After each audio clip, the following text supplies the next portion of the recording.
Dans cette vidéo, nous allons voir quelques requêtes. Donc, c'est la vidéo 2 sur Python et JDAL. Donc, JDAL, c'est la partie géomatique open source. Donc, JDAL est plus côté imagerie. Et moi, ce que je vais présenter pour cette vidéo, donc, ça va être plus le côté OGR, donc le côté vectoriel. Donc, si vous n'avez pas vu la première vidéo, je vous incite fortement à y aller.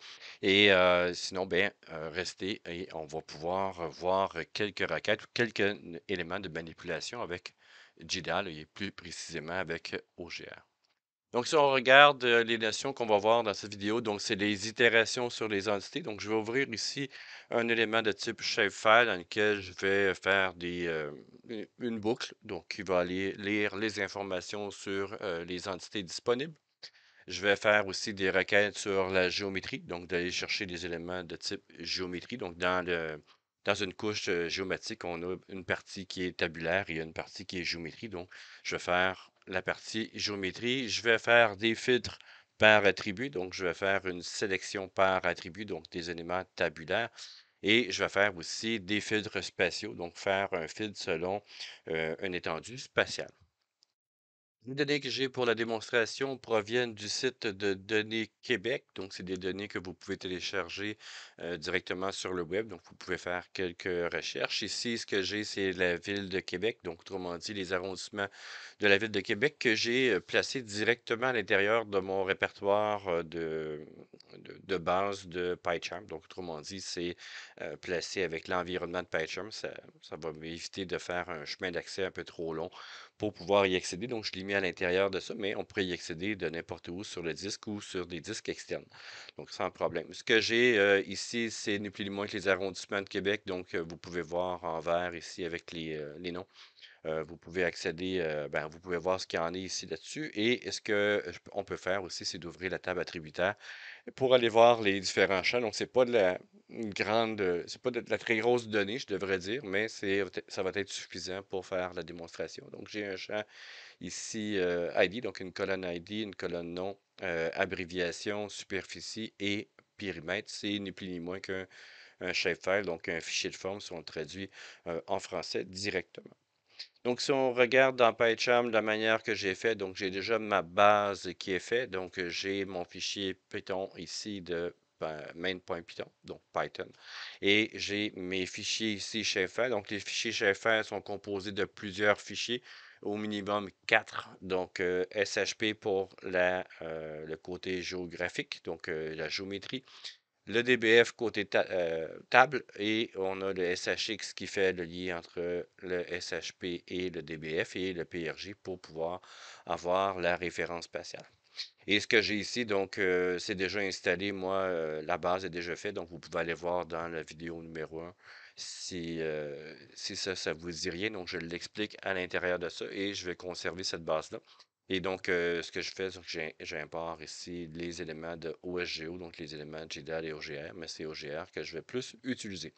Je vais mettre le driver, donc si je passe rapidement là-dessus, le fichier shapefile, j'ouvre VDQ arrondissement en lecture seule. Et la couche, ben, je vais chercher Get Layer, c'est la base.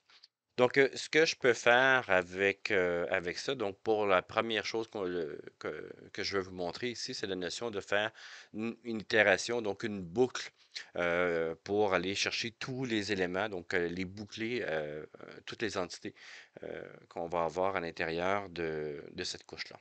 Donc, j'ai qu'une seule couche et j'ai plusieurs entités à l'intérieur. Donc, on devra avoir en principe ici la Haute-Saint-Charles, Sainte-Foy, Sillery, Cap-Rouge, les Rivières, la Cité, Limoilou, Charlebourg et Beauport. Donc, peut-être pas dans cet ordre-là, mais au moins, on va avoir tous ces éléments-là. Donc, ce que je vais faire ici, ben, je vais faire une boucle for, tout simplement. Donc, for, par exemple, entité. Donc, c'est une variable, ni plus ni moins. Donc, que je mets là-dessus. In couche. Donc, couche, d'où provient couche ici, ben, j'ai été chercher la couche qui est là. Et ce que je vais faire ici, je vais faire un print. Et là-dessus, ben, je vais aller faire ici l'entité.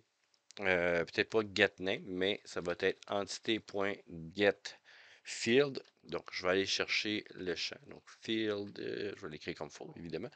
Et field ici, ben, quel champ que je vais aller chercher? Bon, on peut aller voir dans QGIS ici. Et je pourrais aller dans la table d'attributs, donc le champ non, ici. Donc, c'est ce que je vais utiliser. Ah, tiens, on va le fermer. Et là-dessus, ben, je vais aller chercher le champ nom. Donc, fais afficher ce qu'il y a à l'intérieur du champ nom associé à chacune des entités que tu vas faire les unes après les autres. Et en faisant ça ici, donc en faisant play, voilà. Donc, ça a permis d'aller chercher la cité Limoilou, les rivières, Sainte-Foy-Sillery, Cap-Rouge, Charlebourg, Beauport et la Haute-Saint-Charles. Donc, j'ai passé à travers mes éléments. Évidemment, si je veux avoir d'autres champs, ben, j'ai juste à passer le nom ici à l'intérieur de ça. Donc, ce que je pourrais faire ici, c'est d'aller ouvrir la table d'attributaire. Donc, abréviation. Donc, c'est tronqué à cause du chef fer qui prend pas plus qu'un certain nombre de caractères. Donc, abréviation. Et si je fais play ici, voilà. Donc, j'ai les abréviations qui se trouvent être là. Donc, ça, c'est pour la première démonstration. Donc, c'est relativement simple à faire qu'une boucle for et on peut aller passer à travers les différents éléments. Donc, si je vais aller chercher par la suite la géométrie, c'est sensiblement pareil. Donc, ce que je pourrais faire, tiens, je vais laisser les noms ici, print nom. Et ce que je vais faire ici, c'est que je vais aller chercher la géométrie. La géométrie, c'est quoi? Ben, c'est entité.get géométrie référence. Donc, c'est ni plus ni moins que cette fonctionnalité-là qui va me permettre d'aller chercher les éléments de la géométrie. Et de là, ben, je peux aller chercher plusieurs éléments à l'intérieur, donc plusieurs informations. Et dans ce cas-là, ici, ben, je peux faire soit exporter vers le string, donc il y a plusieurs éléments. Et si on regarde ici, je peux aller chercher geom ici, point centroïde. Donc, je vais aller chercher le centroïde ici. Et je vais l'exporter en bas le nom de texte. Donc, autrement dit, là, on va le sortir en texte, en quelque chose de textuel. Donc, si je fais ça ici, play, et j'ai le point. Donc, ça, c'est le point centroïde. Mes données sont en latitude, longitude en WGS 84. Donc, les données ici sortent en degrés. Donc, évidemment, si j'étais dans une autre référence spatiale, ça serait différent. Mais j'ai pu été chercher ici mes informations là-dessus. Pour en savoir plus sur, ben, pour aller chercher en tant que géométrie avec ce site web-là, donc vous avez dans JDAL ici, c'est l'API, donc autrement dit, vous allez chercher les, la documentation et à l'intérieur de ça, vous allez pouvoir Python Vector API ici. Et de là, ben, vous avez toutes les références aux fonctionnalités, donc ici aux méthodes et aux propriétés. Et en cliquant sur géométrie, ben, je peux faire add géométrie. Moi, tantôt, ce que j'ai fait, c'était centroïde. Donc, vous avez ici, retourne un élément des géométries, donc qui est un point. Vous avez R ici, donc R va retourner un double. Donc, autrement dit, c'est si je fais R ici, évidemment, ça ne sera pas en bas le nom texte, ça va être directement en géométrie.r area, c'est pas R, R et A.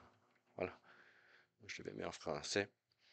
Et voilà. Donc, bon, ici, c'est des airs en degrés, là, c'est pas, c'est pas le meilleur exemple qu'on peut avoir, mais c'est juste pour vous montrer que c'est possible d'être fait. Donc, il y a plein de petites choses là, qu'on peut aller chercher, les banderies ici, bon, centroïde, vous avez certains éléments géométriques que vous pouvez faire, donc des buffers, entre autres, des delaunay, les différences, donc des jointures, ainsi de suite. Donc, il y a beaucoup de choses que vous pouvez aller chercher là-dessus, ou même exporter en JSON ici. Export to JSON, donc la géométrie lui-même et certaines options. Donc, il va retourner, j'imagine, du texte. Je n'ai pas essayé. On pourrait l'essayer peut-être vite, vite. Voir est-ce que ça retourne quelque chose de quand même pas si mal. Oui, donc ça retourne quand même du JSON pour chacun. Donc, évidemment, il y a beaucoup, beaucoup, beaucoup de points pour chacun des éléments. Donc, c'est pour ça que ça retourne quelque chose de quand même assez gros. Donc, c'est une manière de voir ici ce qu'on peut faire avec les données de géométrie. Donc, ce qu'on peut faire par la suite ici, c'est de faire un filtre. Donc, le troisième élément, c'était de faire un filtre par attribut. Donc, ce que je peux faire directement à partir de ça, c'est d'aller chercher, donc de faire la couche ici, donc faire un set attribute filter. Donc ici, si je fais couche, couche ici, point set attribute, set attribute, filter. Donc ici, filter est là. Et là, je peux faire une genre de requête SQL. Donc, je vais lui dire ici, par exemple, que nom est égal à, et de là, je vais mettre quelque chose. Tiens, pourquoi pas Beauport ici. Donc, j'aurais fait un élément. Et donc, je vais chercher un élément et je vais dire ici for entité, comme tantôt. Donc, entité in couche, évidemment, j'ai fait une imitation. Donc, print ici. Il devrait avoir qu'un seul élément. Il y a un seul élément qui s'appelle euh, euh, le Beauport. Donc, ça va être ici, entité, point, oups, je l'ai déjà fait au complet. Point getField, comme on a fait tantôt. Donc, getField. Et je vais aller chercher, non. Donc, il devrait n'avoir qu'un seul. Voilà, Beauport ici. Donc, j'ai fait un filtre de manière par attribut, donc autrement dit, avec les champs, évidemment, c'est choisi, mettons, tous ceux qui sont plus grands, plus petits, qui sont différents, ainsi de suite. Donc, je pourrais aller faire ces éléments-là, donc de faire des requêtes de ce type-là. Et évidemment, je peux faire aussi des notions de filtre spatial. Ben, c'est à peu près la même chose qu'on va faire. Et ce que je devrais faire ici, c'est de faire un élément de me créer, par exemple, un polygone. Donc, je vais aller me faire un polygone directement sur la couche. Donc, je vais aller me faire un polygone. Et je vais lui dire ici, fais-moi un filtre spatial de tout ce qui est à l'intérieur, par exemple, de cet élément-là et d'aller me chercher, par exemple, l'élément que je veux aller sélectionner. Donc, moi, j'ai déjà préparé un peu mes éléments, donc je vais aller copier-coller mes éléments. Et ce que j'ai, c'est ni plus ni moins, j'ai fait un polygone de cette manière ici, donc pour faire une sélection. Et tous ceux qui sont complètement contenus, qui croisent, vont être sélectionnés. Donc, je devrais en principe avoir pas mal tout de sélectionné à l'intérieur de ça. Et si je reviens dans mon élément, donc ce que j'ai fait, moi, c'est ni plus ni moins que de traduire mon polygone en tant que texte. Donc, en moi, le nom de texte ici. Je vais le mettre évidemment entre guillemets là-dessus. Donc, je vais marquer par exemple WKT. Donc, moi, le nom de texte est égal à ceci. Et ce que je dois faire ici pour faire un filtre spécial, donc je vais faire, dans ce cas-là, ben, ça va être la couche, ce que j'ai déjà fait. Point set spatial, il va me dire spatial référence, son spatial filter, filter ici, voilà. Donc, cette spatial filter, ça va être quoi? Ben, ce que je vais faire ici, c'est ogr.createGeometry from le well-known text ici. Donc, et je vais aller chercher cet élément-là. Donc, je vais créer quelque chose en mémoire. Et je vais garder les mêmes éléments donc pour chaque entité ici. Et si je fais play, donc je devrais avoir les mêmes informations donc qui s'affichent en bas.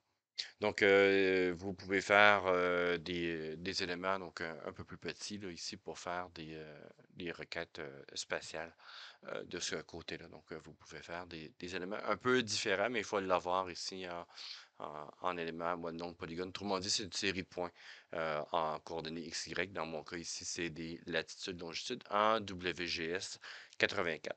Donc voilà ici pour cette petite démonstration de quelques manipulations avec Shapefile et JDAL, plus précisément OGR.